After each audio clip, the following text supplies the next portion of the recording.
Today as I get started, I'm going to need to have a light board and my background tracer for the shape that's going to be the background for my hand picture.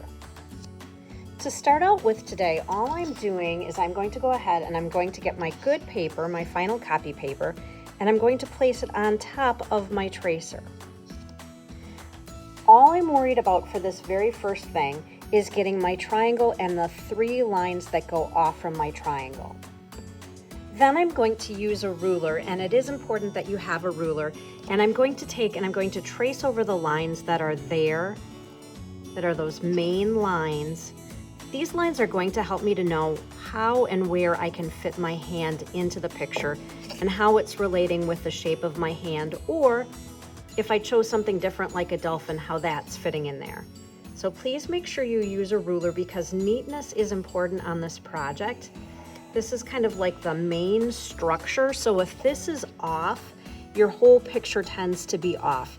And I've had some friends that have had to start over in past years, and I would say just go carefully so that you do not have to start over.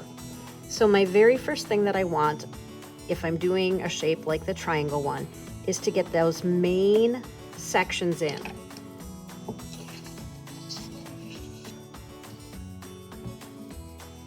I'm going to put my main tracer back underneath when I do this next step because I want my hand to go as evenly as it can with the lines going horizontal or sideways across where my hand is fitting on my paper.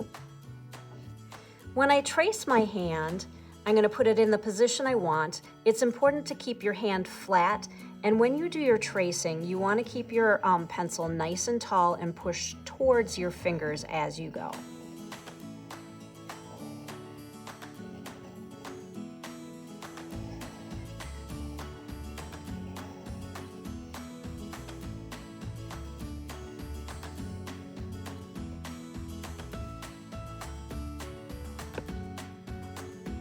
After you have all of your lines, it's time to go back and make the curved or arching lines that go through the hand.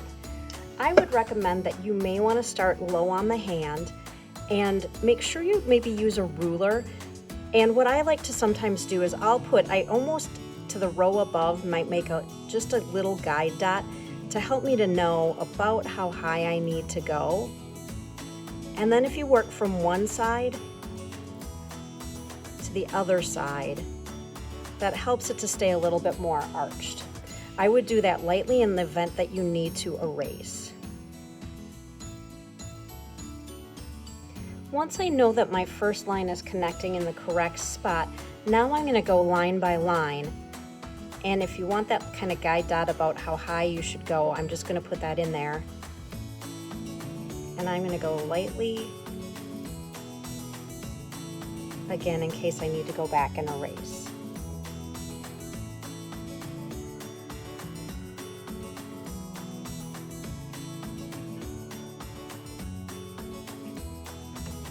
You want to make sure that they line up so in the end it looks like one continuous line.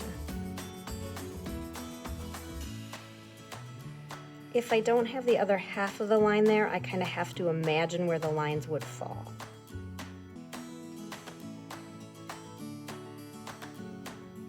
After you've gone over all of your pencil lines, the next step is to go ahead and to Sharpie.